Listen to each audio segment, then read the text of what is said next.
Buenos días, buenas tardes y buenas noches a nuestros oyentes que están desde el otro lado de este podcast. Les agradecemos que nuevamente nos acompañen en una edición de Somos Uno.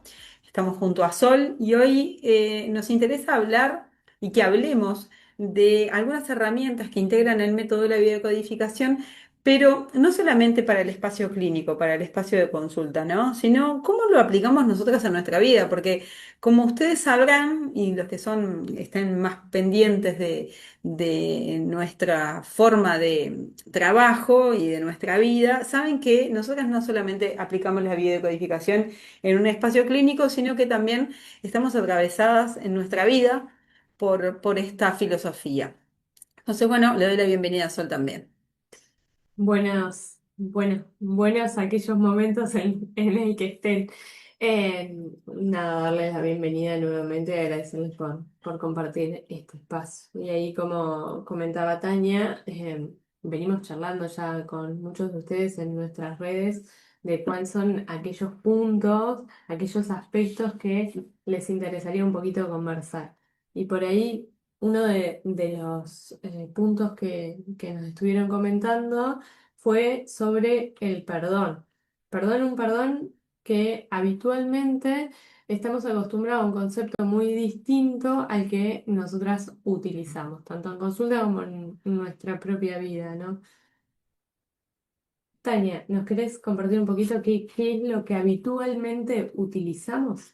Bueno, de algunas de las herramientas que más utilizamos en consulta, aparte del perdón, son, por ejemplo, algunos puntos de la programación neurolingüística, ¿no? Por ejemplo, la intención, o sea, el resultado es la intención del comunicador. Y esto es algo muy importante porque, me di de lleno contra la mesa.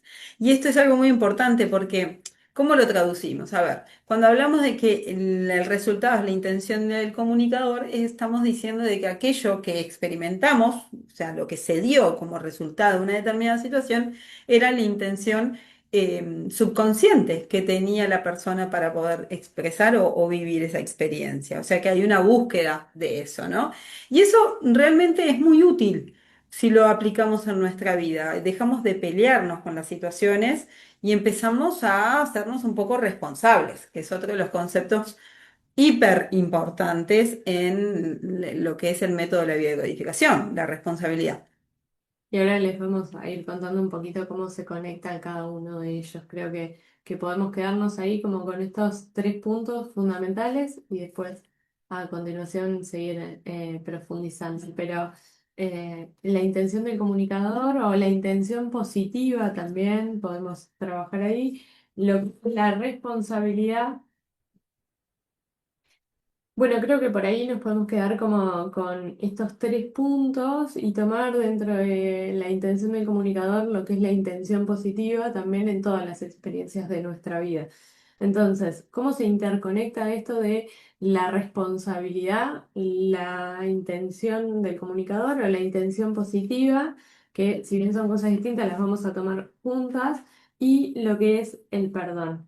Y ahí, iniciando un poquito por el perdón. Estamos acostumbrados a un perdón que perdona pecados, que dice que yo en una especie de acercamiento con alguna divinidad, en esto de reconocerme como buena persona, le concedo al otro una especie de gracia que me acercaría no al otro, sino a esa divinidad. Eso es lo que nosotros estamos acostumbrados como perdón. O sea que Pero, básicamente el perdón entiende que existe el pecado, o sea que existe el error. exacto. Y, y lo que no terminamos de resolver nunca es la conflictiva que me llevó a sentirme en un estado de estrés o distanciamiento con esa persona. Simplemente porque no reconozco cuál es la conflictiva y qué es lo que me pasa a mí con esa situación. Entonces, cada vez, y esto es algo muy común en consulta, que vengan personas y te dicen, bueno, yo ya practiqué el perdón, yo ya perdoné a mi tío, ya perdoné a mi padre. Pero me sigo sintiendo horrible, Exacto. pero sigo estando enojada. Ujú. Entonces, no se terminaba ahí. Y lo primero que preguntamos, pero en realidad por una cuestión como en la búsqueda de toma de conciencia de la persona es, bueno, pero entonces, ¿realmente perdonaste? Y, y las personas en esto de que estamos muy acostumbrados a esta forma del perdón, lo que te responden es, y yo creo que sí, pero ese y yo creo que sí ya tiene como cierta duda de esto no me está funcionando. Y no sé por qué no me está funcionando, porque en el colectivo social se entiende que el perdón es liberador. Ujú. El problema es cuando nos buscamos liberarnos del otro. Mm, Y es una no hacerse responsable de lo que me pasa a mí.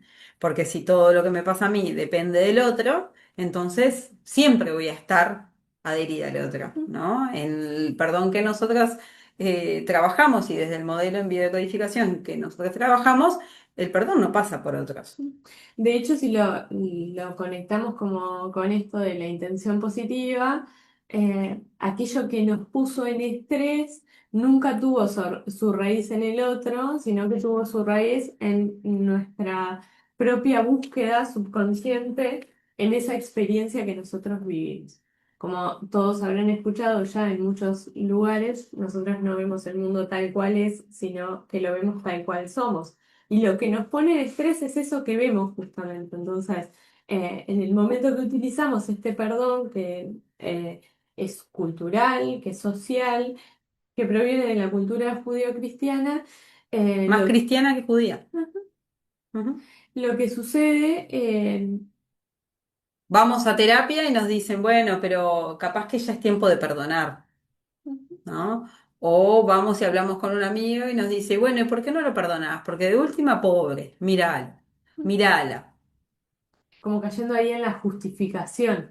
En la justificación y en el victimismo, ¿no? Bueno, hay víctimas en todos lados, ¿no? Y es como que la idea del perdonar a otro se alimenta de la idea de la víctima y el victimario. Si bien hoy vamos a intentar hablar muy poco, o sea, no muy extenso de todas las herramientas y de toda la mirada de la biodecodificación y centrarnos en algunos puntos, hay cosas que van unidas, ¿no? No, y que es contrapuesto a la mirada victimista que nosotros solemos tener con la idea de la intención positiva o con la idea de la intención del comunicador.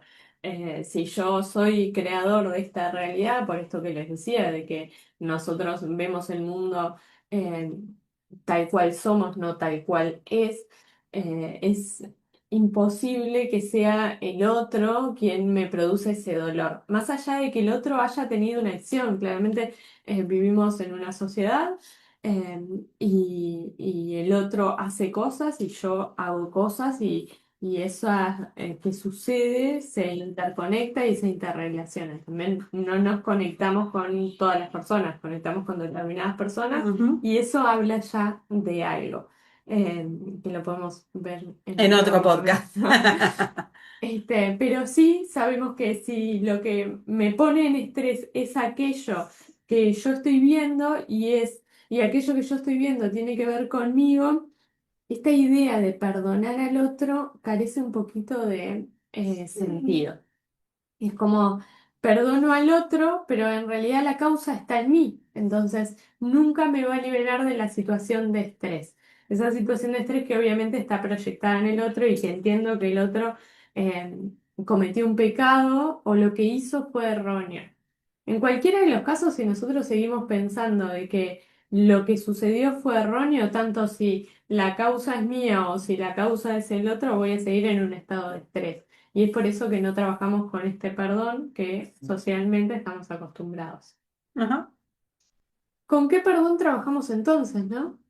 Con la falsa percepción, con el perdonarme por la falsa percepción. ¿Y qué es la percepción?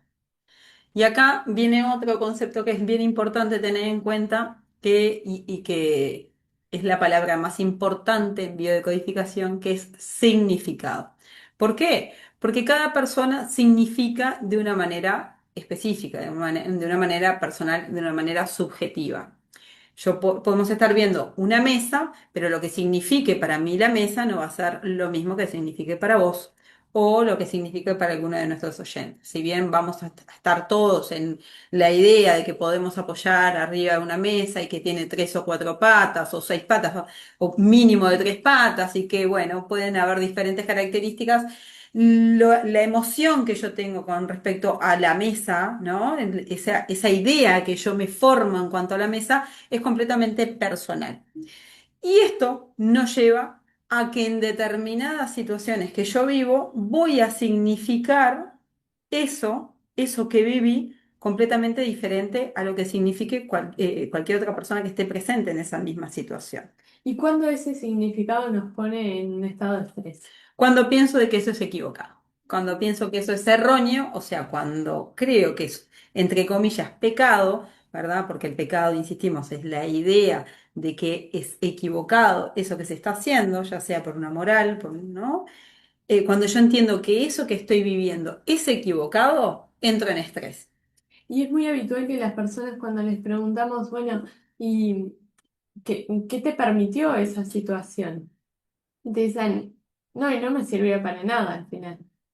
Y ahí es cuando aparece un gran El vacío, sinsentido. el sinsentido, la sensación de sinsentido, que es una de las cosas que nos lleva a vivir emocionalmente eh, las cosas más difíciles de transitar. Sí, pero hay algo que tenemos que tener en cuenta siempre, ¿no? Porque es tan frustrante o tan doloroso que una situación no tenga sentido, a darle un sentido erróneo. Ujú. Comprender que lo que vivimos con esa otra persona era para dañarnos, había un mal. Si bien le estamos dando un sentido, ese sentido, esa significancia que yo estoy aportando en esa situación, igualmente me pone estrés, o sea que voy a vivir casi que el mismo nivel de estrés ante la ausencia de sentido a darme un sentido que en realidad me genera impacto emocional.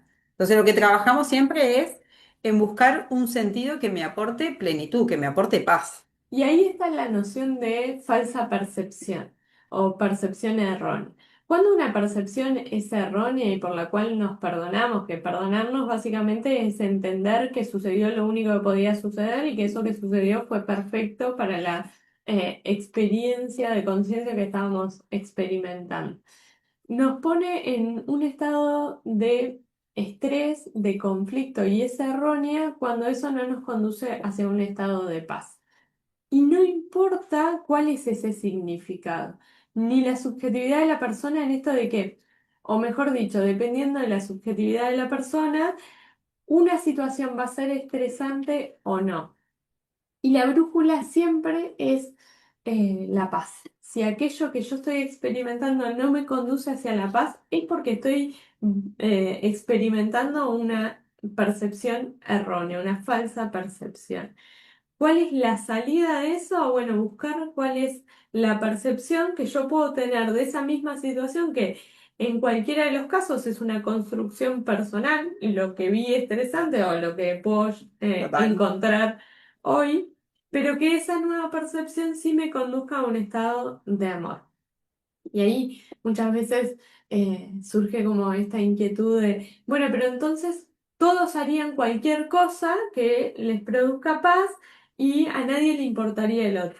Bueno, cuando nos movemos desde el amor, eso que impacta en el otro también es amoroso. Nadie se levanta un día pensando, bueno, hoy ¿a quién voy a joder? Esto es algo que siempre te dicen en consulta, no, porque aquella persona es mala y trata de hacernos daño.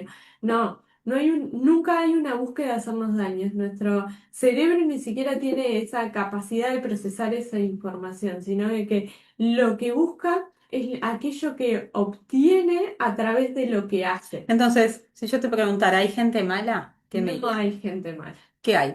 Hay gente que siente miedo. Ujú, Y como siente miedo, encuentra herramientas que podríamos decir que están en una vibración muy baja y que están muy alejadas del amor. ujú.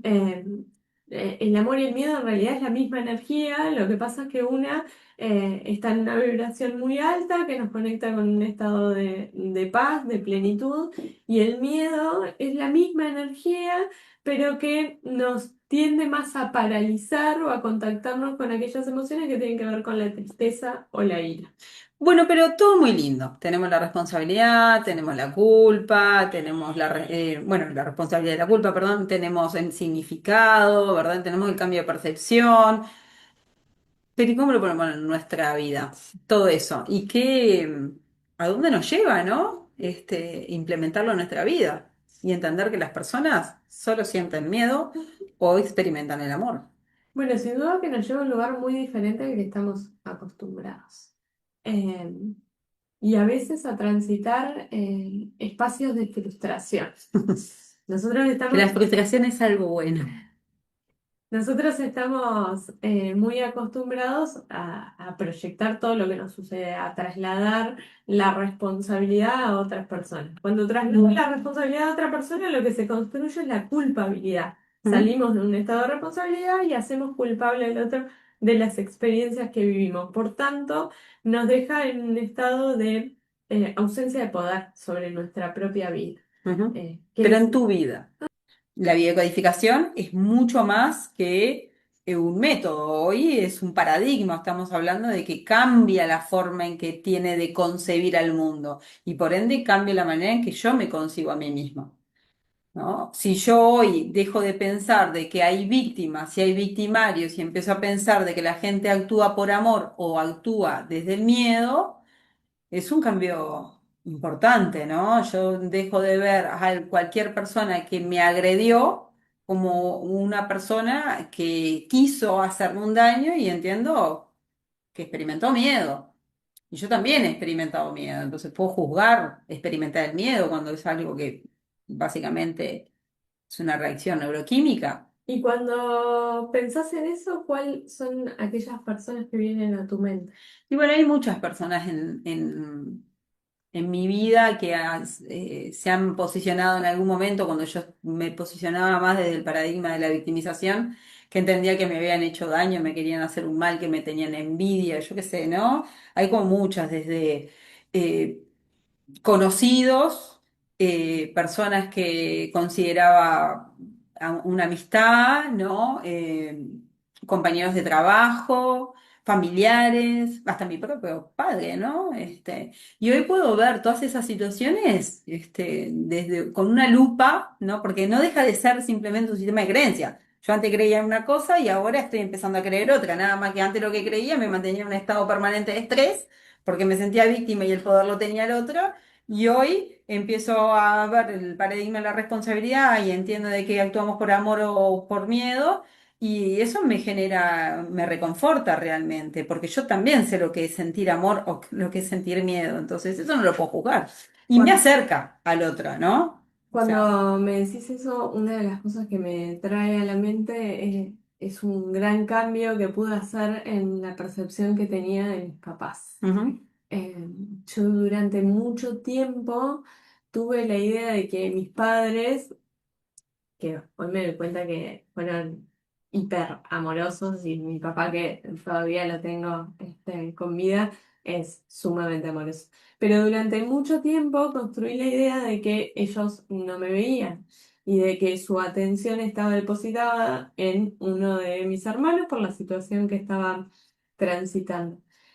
Y después me di cuenta, y esto no hace mucho, hace unos muy poquitos años, que en realidad no se trataba de que mis papás no me vieran a mí, sino de que yo no estaba viéndolos a ellos, porque mi atención estaba en mi hermano. Y ujú, como mi atención estaba en mi hermano, yo no podía ver todo aquello que ellos eh, estaban para mí. ujú. Y en ese momento fue como invertir la percepción, pero encontrar realmente la percepción que me dio paz y encontrar la verdad en esa relación, ¿no? Sí, aparte, digo, cuando dejamos de pensar de que nuestros padres no nos ven y empezamos a ver que nuestros padres realmente nos veían, hay algo que sanamos que tiene que ver con la protección, con la idea de que en ese momento estábamos desprotegidos, ¿no? Pues si papá y mamá no me ven, y entonces ¿quién cuida de mí?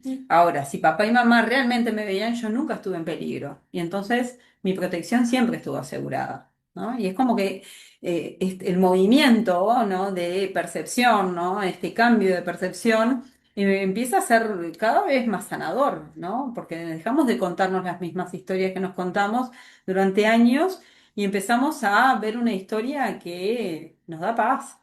Y bueno, y en ese sentido, una de las cosas como que caen así por su propio peso es de que, primero que no tenía nada que perdonarle a mis padres, porque no No habían habían hecho hecho nada. nada. Eh, y después que tenía que Ujú, perdonarme a mí por la idea que construí de estrés. Y perdonarme en ese caso, y en todos los casos, ¿no?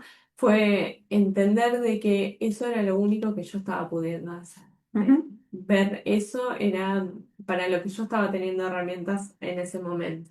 Son Hoy, momentos evolutivos también, ¿no? O sea, cada vez, o sea, cada situación que vivimos es una experiencia que nos habilita a pensarnos en un determinado lugar.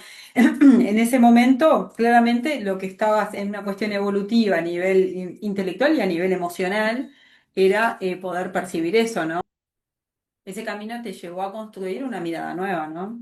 sí, y relaciones totalmente nuevas, porque cuando primero entendés que la protección estaba dada, en primer lugar, ¿no? Después, que nunca hubo un peligro y salís de la idea de que ese peligro sigue existiendo. Nosotros cuando entendemos que la protección no estuvo dada en nuestras edades tempranas, después seguimos como conduciéndonos en la vida en la búsqueda de ese peligro para reafirmar En la búsqueda de un que, protector. exacto, o que para reafirmar o que estuvimos desprotegidos o que ahora sí encontramos esa protección. Pero nuestra mente está como dirigida con el foco en encontrar ese peligro. Hoy ya no estoy buscando ese peligro. No estás buscando ese peligro ni tampoco un protector y Mm, por ende nos permite tener una relación diferente, ¿no? Una relación donde nos elegimos ujú. y no nos necesitamos, que eso es importantísimo. Y que también, bueno, en nuestro caso en particular, ese momento evolutivo de cambio de percepción, de cambio de mirada hacia nuestros propios padres, se dio un poco acompañándonos, ¿no? Digo, en el momento que yo pude percibir o cambiar mi idea de que mi padre había sido un hijo de puta, fue muy sanador. Empecé realmente a sentirme mejor y a construir un vínculo completamente diferente, no solamente de pareja, sino también en mis relaciones de amistad. Pude incluso hasta cortar relaciones de que realmente entendía que no estábamos caminando el mismo camino, y que no nos estamos pudiendo acompañar, ¿no? Y eso fue porque entendí que nunca también estuve en peligro.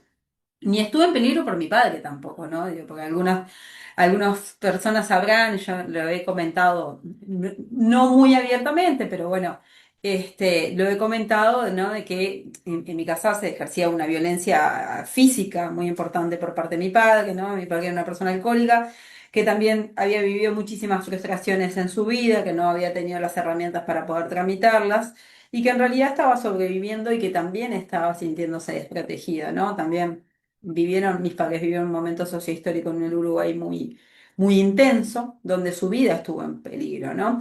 Y cuando los volvían a casa o se volcaba eso en casa, era muy intenso, ¿no? La violencia estaba a la orden del día, a la palabra incorrecta, era un golpe, ¿no? Y eso me llevó a vivir situaciones extremas, ¿no? Bueno, de estar en la calle, de problema con consumo de drogas, tener huesos rotos por mi papá. Pero hoy, toda esa situación que viví, en realidad, ¿no? Que experimenté, hoy puedo verla desde un otro lugar, donde mi padre no era el tirano. Ujú. Mi padre era una persona que tenía miedo. Bueno, eso ahora se me viene escuchándote, nos saca totalmente de, o nos diferencia claramente lo que es justificar con lo que es comprender. Esto de que justificar viene del juicio que nosotros hacemos de la situación. Ujú, Cuando justificamos entendemos que está bien o que está mal esa situación que experimentamos. En este caso, vos definís claramente en tu relato esto de que no se trata de justificar, de pensar que estuvo bien o de pensar que estuvo ujú, mal, sino de contextualizar y ujú. comprender desde qué lugar partía en esas experiencias. Que esto es algo sumamente importante de no caer en lo que son las justificaciones y de no caer en el bien y el mal. Sí, porque después aparecen en consulta cuando aparecen este tipo de temas, ¿no? Porque aparecen, Ujú, son de las cosas que más aparecen, es bueno, pero yo hubiese actuado diferente. Sí, probablemente, porque son personas diferentes, porque ujú. pertenecemos a momentos sociohistóricos diferentes, porque construimos la vida de manera diferente. Pero no quita que la persona con la cual viviste el conflicto se crió en un momento sociohistórico con una determinada herramienta y sintió miedo. Bueno, yo siempre pregunto y planteo como la diferencia, ¿no? Si la persona realmente tenía herramientas emocionales para tomar otra opción, Ajá. porque muchas veces por una cuestión del lenguaje entendemos de que tener herramientas para resolver una situación es lo mismo que tener oportunidades.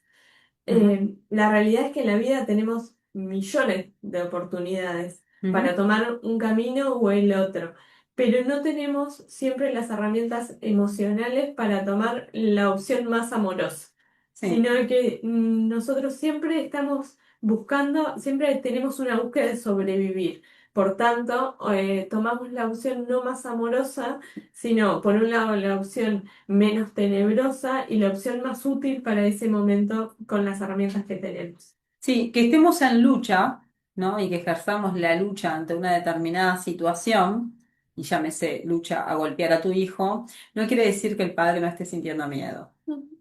El impulso de la lucha parte del miedo, así como la sensación de tristeza parte del miedo, ¿no? Entonces es importante comprender que las personas experimentamos el miedo y que hacemos lo que podemos, que tenemos disponible y que entendemos que es lo único que podemos hacer. Entonces, si yo parto desde ese lugar, puedo acercarme a una mirada más amorosa de mi padre y ahí reconfortarme.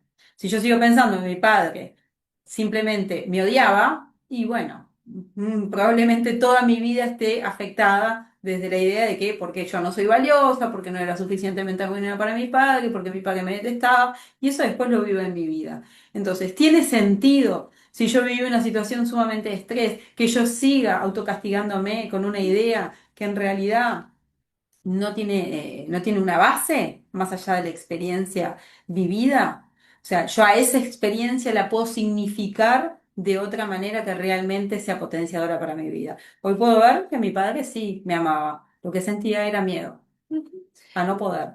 Y algo interesante en esto es que se da con cualquier persona, pero cuando se da con los padres, siempre queda como ese bichito de que si papá y mamá fueron erróneos en sus formas de ser y yo soy producto de ellos, siempre queda como esa idea de, bueno, yo qué tan errónea soy, si Total, soy el producto de aquello que fue un error. Y ahí nos encontramos en la vida luchando permanentemente con quién somos, con quiénes estamos siendo. total. Ujú. Y eso nos lleva a estar en un permanente estrés y un estado de alerta, de la permanente observación, pero no autoindagación, que son como cosas que pueden ir de la mano, pero que también pueden estar muy distantes. Si yo estoy todo el tiempo observando, pero con mi visión en mis padres, eh, si soy igual o no soy igual, si estoy haciendo lo mismo o no, o si me estoy encontrando con personas iguales, dejo de autoindagarme en lo que me pasa con eso que estoy viendo, Ujú. que termina siendo como lo realmente importante, porque si vemos lo que es, pero no vemos cómo nos sentimos ante eso que es, nos perdemos un gran mapa de Sí, nosotros sí, mismos. no es solamente ver el afuera, sino es el afuera me permite ver el adentro, que es lo que realmente necesito ver. Ujú. ¿Mm? Y en esto de la intención positiva o de la intención del comunicador, muchas veces a esos padres los proyectamos en otras personas. Ujú, Y nos encontramos o personas totalmente iguales o totalmente diferentes o que cumplan los mismos ujú. roles respecto de algo. Ahí se me vienen como varios casos a la mente que si alguno de nuestros consultantes está escuchando, nada, les Voy a den levantar la la mano. oportunidad de volver a verse. A veces tomamos personas en nuestra vida y esas personas terminan cumpliendo los mismos roles que hubiésemos esperado que cumplieran nuestros padres y que no cumplieron. o que como fallecieron ya no pueden cumplirlo, entonces sustituimos ese lugar. Aunque puedan ser muy distantes en sus formas de ser. Es lo mismo que cumplan los roles que esperamos que cumplieran, que sean iguales o que sean totalmente opuestos. En realidad lo que Ujú. estamos buscando es poder vernos nuevamente en relación a esa persona. Sí, y posicionar a alguien ahí para Ujú, poder tener ese feedback, ujú. ¿no? Ese ida y vuelta. Y ahí las personas te dicen, y nosotras solíamos decirlo también, bueno, ¿por qué me encontré con esta persona? ¿Para qué me crucé con el para qué no tanto, sino el por qué me crucé con esta Capaz que si persona? las personas se preguntaran más para qué y no tanto por qué, no caerían tanto en un estado, un laberinto mental sin salida, ¿no? No entrarían tanto en estrés, ¿no? La pregunta del para qué justamente es la que nos da respuesta a esa intención positiva. El Claro. para qué me lo encontré rápidamente me contacta de, bueno, esto tiene que ver conmigo. No es que está el azar y el otro nada más, Sí, el sino para qué nos vuelve automáticamente responsable. El por qué nos va a llevar a depositar esa responsabilidad, quién sabe en dónde, y que por ende perdemos poder, ¿no? ujú. Podemos capacidad de decisión, ¿no? Y nos perdemos en un laberinto. Nosotros siempre decimos esto en consulta, ¿no? El por qué te mete en un laberinto que seguramente no encuentres la salida. Si encuentres ese por qué, pero no nos sirve para Para nada. nada, porque está Ujú. puesto en un momento que yo ya no tengo acceso, que es en el pasado. ¿El por qué te lleva directamente al pasado? Y que es infinito, ¿no? Porque si yo me pregunto por qué me crucé con esta persona, y bueno, porque justo estábamos en el mismo lugar en el mismo momento, pero el por qué de yo estaba ahí y el otro estaba ahí, Claro, y es un un camino muy camino largo que, que como sí. decía Bergelinger, te va a llevar indefectiblemente al simio, ¿no? Entonces, Exacto. claro, si por qué mi padre me pegaba y porque mi padre era un tipo violento y porque mi abuelo le pegaba a mi padre y por qué mi abuelo le pegaba a mi padre porque también era alcohólico y probablemente el padre, y no voy a salir nunca de ese loop, ¿verdad? Entonces, y no tengo posibilidad, pues no puedo ir hasta mi tatarabuelo para cambiar a mi tatarabuelo y decirle que es un tío como más amoroso con su hijo. Ni en pedo. O sea, lo que sí puedo es preguntarme, bueno, ¿cuál es el sentido de vivir la experiencia que estoy viviendo? ¿Cuál es el sentido para mí? ¿Qué es el significado que yo le estoy dando? Y siempre es una oportunidad. Ujú. Siempre es una oportunidad de significar de una manera mucho más amorosa. Sí, si bien Eh, no es la palabra más importante en biodecodificación, tal vez es la palabra más linda, ¿no? Cuando el consultante, o cuando yo ¿no? Bajándolo un poco más a tierra, porque el consultante a veces parece como muy abstracto, ¿no? Cuando yo me, Somos también nuestras no, propias sí, consultantes. cuando yo me he encontrado con la palabra oportunidad, se me abre un camino bellísimo, ¿no? Porque va a depender 100% de mí. El sentido que yo le vaya a dar es la oportunidad en sí misma, ¿no? Y me va a sacar directamente del estrés. O, bueno, también puedo meterme directamente en el hoyo, ¿no? Siempre es una oportunidad o para estar peor o estar mejor. Eso va a depender de mí. Y en esto de las oportunidades a veces nos preguntamos, eh, bueno, ¿cuándo paramos de preguntarnos para qué y de indagar todo lo que nos sucede? Yo entiendo que parar nunca, eh, pero sí va bajando como la intensidad, ¿no? Cuanto más amorosa es la vida que vivimos, menos nos cuestionamos, porque nadie se cuestiona para qué estoy viviendo una experiencia Bueno, me amorosa. hiciste acordar hace unos años, hace unos cuantos años atrás, cuando yo estaba formándome en psicoanálisis multifamiliar y teníamos este grupo, ¿no? Con el cual trabajábamos y estudiábamos y nos formábamos. eh, yo me acuerdo que le dije a una de mis compañeras que yo siempre iba a ser consultante. Y me miró y me dijo, no, llegas un momento que ya no sos más consultante, que te tenés que decidir como técnica. Y hoy yo reafirmo esta idea. No la de ella, sino la mía. Tenía No, razón, yo carajo. tenía razón. Porque si yo abandono mi lugar de consultante, pierdo mi capacidad de autoindagación. Yo no me puedo dar como algo acabado, porque si no, no tendría posibilidad de seguir creciendo. Bueno, de hecho, cuando nosotras El árbol no damos, para de crecer nunca, por más de que mida 50 metros. ¿No? Entonces, cuando damos cierre a un proceso, siempre lo que transmitimos es como, eso recién empieza, ¿no? Lo que damos cierre es como, eh, a esto de que no se vuelva un proceso de dependencia donde siempre necesites que alguien te esté acompañando a verte y a que experimentes lo que es encontrarte por sí mismo con las herramientas para autoindagarte y para construir nuevas herramientas y producir cambios en tu vida. Pero es como ahí inicia el proceso real, Claro, en ese sí. La momento puesta en después. marcha, ¿no? La puesta de, bueno, es como aprender a caminar, ¿no? Bueno, me sueltan la mano para confiar, que yo confíe en mis propios pies. Sí, y es importante que ese espacio también se dé. Sí. Eh, Hay muchas personas que hace 20 años que son consultantes de distintas ramas, de distintas Ujú, cosas, y nunca han parado a ver cómo se sienten consigo mismos. ujú, Y tampoco se construyen herramientas para que eso se dé. ajá, Eh, durante el proceso, sí. sí, exacto. Pero no nos vamos a meter ahí, No nos porque vamos a está meter ahí, en es eso una acá. puntita del modelo core que vamos a hablarlo en otro podcast. Bueno, queremos dejarles en realidad algunos puntos ahí para pensar. Nos gustaría que pudieran pensarse en las situaciones que están viviendo de conflicto en el día de hoy, en su presente, y que empiecen a hacerse esta pregunta, ¿para qué? ¿Y a quién representa esa otra persona con la cual estoy teniendo el conflicto o esa otra cosa con la cual yo estoy conflictuándome, ¿no? Porque es representativa de una experiencia vivida y que está guardada internamente y que se está haciendo presente. Entonces, los invitamos a tomar la oportunidad de verse.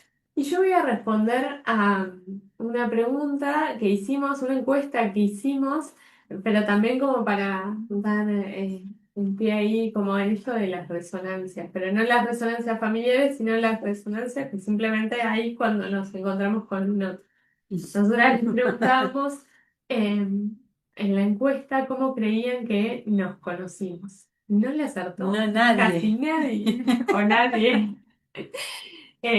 Sí es verdad que transitamos por la misma facultad, Facultad de Psicología, no nos cruzamos nunca o no Nunca. recordamos Ni en el mismo bar nada y yo vivía a la vuelta y frecuentábamos y el mismo bar frecuentábamos el mismo bar y nunca nos habíamos visto. y escuchábamos la misma música Es verdad, la misma música. e incluso una de las cosas cuando nos conocimos que nos llamó la atención fue que nos para una cantante que justo viene a Uruguay ahora dentro de poquito, El mes que viene. el mes que viene, pero no le vamos a hacer la propaganda. No, no, gratis no. A la Mari no le vamos a hacer propaganda gratis.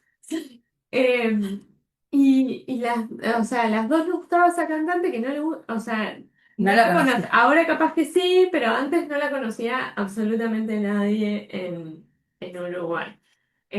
Yo tengo que agradecer ahí a mi psicóloga en aquel momento porque la conocí gracias a ella. Eh, y bueno, y había muchas cosas que compartíamos sin saber que las compartíamos antes de encontrarnos. La realidad es que nos conocimos a través de una aplicación que fue Tinder. Sí. I love you, eh, Tinder. pero la conexión no estuvo dada por la aplicación en sí misma, ni fue capaz que el típico encuentro de cita post aplicación, sino que No, me no. criticaron los jeans. Le critiqué los jeans porque andaba con unos jeans que se los habían comido los perros. Pero fue una gran charla, un gran encuentro de conocernos y bueno, y ahí Sí, fue comenzó una todo. charla peripatética en realidad. Fue una cita peripatética. Para los que les gusta amante de la filosofía, salimos a caminar, estuvimos horas caminando y conversando. Y bueno, nada, y ahí nos peleamos. No, fue nuestra Pelea donde primera hablamos de pelea. capitalismo, o sea que con eso ya está, me enamoré. Así que bueno, ahí como dejarles esto y que como guardar en esa info esto de que lo importante fue la resonancia que ya estaba dada. O sea, Ujú. entre miles y miles de personas en esa aplicación nos encontramos nosotras, pero la resonancia estaba dada previamente a estar en esa aplicación. Sí, fuimos construyendo ese camino hasta encontrar. Ujú. Así que muchas gracias por acompañarnos en Les este dejamos nuevo un, episodio. un fuerte abrazo, les agradecemos que hayan permanecido del otro lado de este podcast y nos vamos a estar encontrando en el siguiente podcast donde vamos a hablar del modelo CORE, conciencia, orden y responsabilidad. Los esperamos. Muchas gracias.